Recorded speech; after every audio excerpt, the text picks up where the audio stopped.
Mon père, il était chrétien, ma mère, elle est juive, et moi, j'ai les nationalités françaises et israéliennes, et je suis antisioniste et aussi athée, en même temps que... et gilet jaune. Et gilet jaune, et syndicaliste. Ah, pas du tout. Bah, Est-ce que j'ai l'air dangereuse? Je suis convertie. Je suis convertie depuis 20 ans à peu près. Oui, je suis prof. Je suis citoyenne, française, maghrébine, musulmane et gilet jaune. Mais au lieu de parler des vrais problèmes de l'école, car aujourd'hui il y en a énormément, je suis enseignant, donc je peux en parler.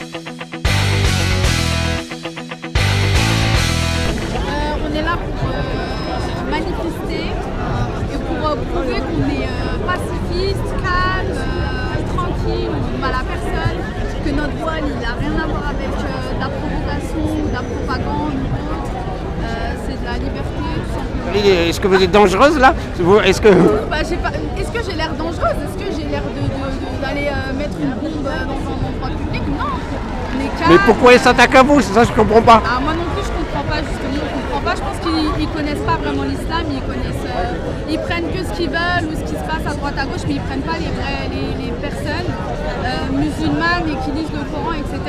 Je pense que si s'assoit et il lit un Coran, il comprendrait vite que l'islam, ça n'a rien à voir avec ce qu'il essaye de faire passer. Qu'est-ce que vous pensez de la déversion de Macron sur l'islam, sur l'immigration, en fait, pour ne pas parler des choses sérieuses? Je pense que c'est une instrumentalisation du racisme vis-à-vis d'une religion.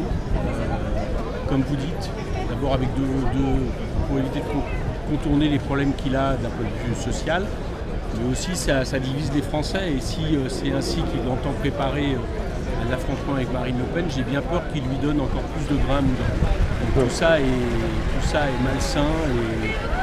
Ça divise carrément au sein de la majorité, ça divise. C'est pas tant au niveau de la majorité. Moi, ce qui m'inquiète le plus, c'est les ferments de division que ça introduit dans la population. C'est-à-dire que quand vous montez des gens les uns contre les autres, c'est jamais bon pour le pays. À chaque fois, les identitaires, c'est ce qu'ils souhaitent. Que ce soit Daesh ou que ce soit l'extrême droite, vous remarquerez qu'il y a toujours la volonté de diviser les gens les uns contre les autres, pour des couleurs de peau, pour des religions, etc. Quand le gouvernement met son doigt là-dedans, c'est un vrai problème. On est là pour manifester notre mécontentement. On est là pour dire que stop, ça suffit. On va être considérés comme des Français à part entière et non pas parce qu'on est musulman ou d'une autre religion quelconque.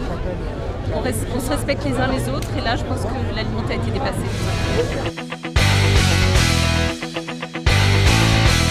Non, je lui offrirai des fleurs blanches.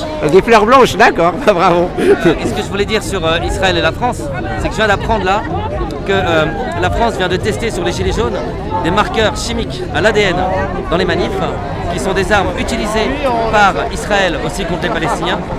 Il y a une vraie collaboration dans une politique commune de division raciale. C'est ce qu'il dit, c'est ce qu'il a proposé à Eric Zemmour d'ailleurs. C'est ce qu'il a proposé à Eric Zemmour. Il a dit qu'il faut qu'ils apprennent de l'armée israélienne.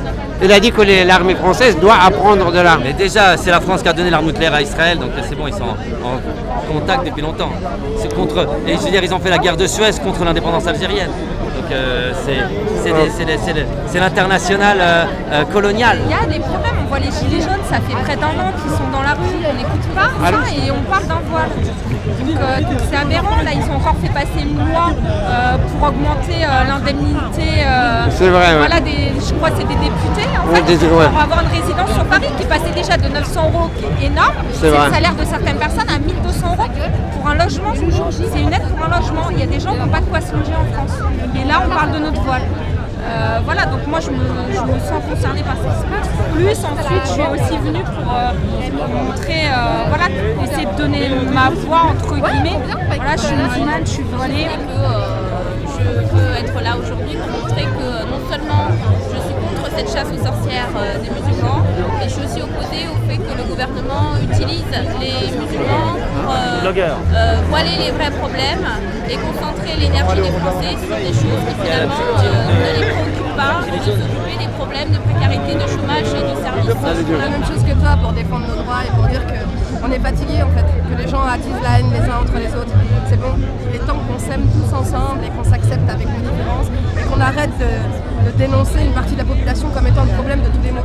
Et à un moment donné, je pense qu'il faut faire face aux vrais problèmes et que les politiques s'intéressent au chômage, à l'insécurité, à l'éducation, à énormément de choses qui vont pas bien, plutôt que de se focaliser sur un bout de tissu qui en vérité ne dérange pas. Donc voilà, je ne suis pas convaincue que ce soit le gouvernement qui soit profondément islamophobe ou raciste, mais simplement quelques égarés qu'on laisse parler et qu'on ne prenne pas.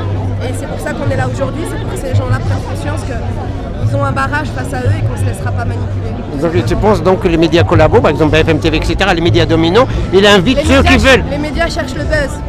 Et tant que nous on continuera à les regarder, ça va continuer. C'est pour ça que j'ai écrit qu'il fallait éteindre sa télé. Là, je veux dire, bien sûr, brandir ce spectre-là de l'islam qui fait peur, et c'est une façon de ne pas parler des sujets qui fâchent, et des sujets qui fâchent en ce moment en France, il y en a pléthore. Est-ce que ça va dans le sens de ce que les gens veulent entendre en fait?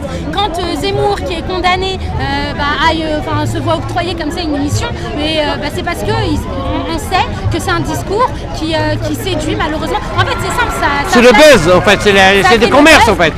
Et ça flatte les bons instincts, les instincts primaires, la peur, etc. Et oui, les gens regardent, les gens, et voilà, et c'est ce qu'on cherche. En fait, et justement, j'en reviens au sens de la responsabilité et au fait que c'est grave que les médias ne prennent pas leur responsabilité à cœur, parce que clairement, ils sont en train justement de faire de l'islam une religion qui fait peur, ils sont en train de fracturer la France, et ils sont en train de faire en sorte que des gens comme moi qui n'avaient pas envie de parler se mettent à sortir alors qu'ils sont enceintes de 7 mois, qui sont fatigués et tout, ils sortent parce que là, il n'y a plus de choix. Là, on a atteint vraiment, la laïcité dit bien qu'on a le droit d'adorer le Dieu que l'on souhaite adorer. Donc voilà, une femme. Et alors, ce qui est trop rarement dit, c'est qu'une femme voilée, quand elle est chez elle toute seule et qu'elle doit faire la prière, elle n'enlève pas son voile, elle le garde son voile. Elle est toute seule chez elle et pour faire la prière, elle porte le voile. C'est bien que le voile va au-delà de ce que les gens font peser. Font de lui, font de ça. Vous voyez, si la femme voilée, elle porte le voile, c'est parce que le voile, il a un caractère spirituel. On veut en faire comme ça un signe politique de l'islam radical, mais non, le voile, c'est une pratique d'une religion et ça a une dimension spirituelle. Je commence à me dire qu'ils veulent interdire les mamans voilées dans les sorties. Dans les sorties. Mon expérience, c'est que depuis 20 ans, en ZEP, j'ai eu zéro problème. Ouais. Zéro prosélytisme, zéro problème, tout va bien. Donc ils inventent un principe pour l'école s'ils veulent faire des choses pour l'école. Mais je leur dis ce qu'il faut faire, mais c'est pas ça qu'il faut faire. Il faut des profs bien formés, il faut des assistantes sociales, il faut de la médecine scolaire, il faut des décharges de direction, il faut des locaux, il faut prendre 6000 autres choses s'ils veulent s'intéresser à l'école vraiment. Donc c'est pas ça qui les intéresse, parce que sinon nous on leur dit ce qu'il faut faire et ils le savent bien ce qu'il faut faire. Et c'est pas ça. Donc ce qu'ils veulent, c'est juste de virer les musulmans de France. C'est tout.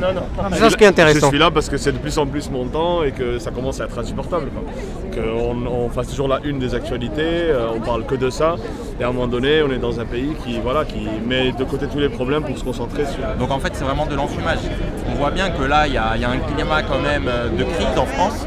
Et dès que c'est malheureux, mais à chaque fois qu'on est dans un climat comme ceci, on sort le voile, l'islam, et puis ça marche malheureusement. Les médias font un acharnement, ils invitent sur les plateaux des islamophobes. Le but, c'est pas pour diviser, là, pour un petit peu pour le... Mais oui, le but c'est de diviser, on voit bien. De toute façon, on sait bien que l'islam, malheureusement en France, ça divise. C'est un sujet qui divise. Voilà, parce qu'on a des non-musulmans qui sont plutôt tolérants, mais on en a d'autres, effectivement, pour eux, en fait, le voile, c'est une forme de soumission. Alors que pas du tout, en fait.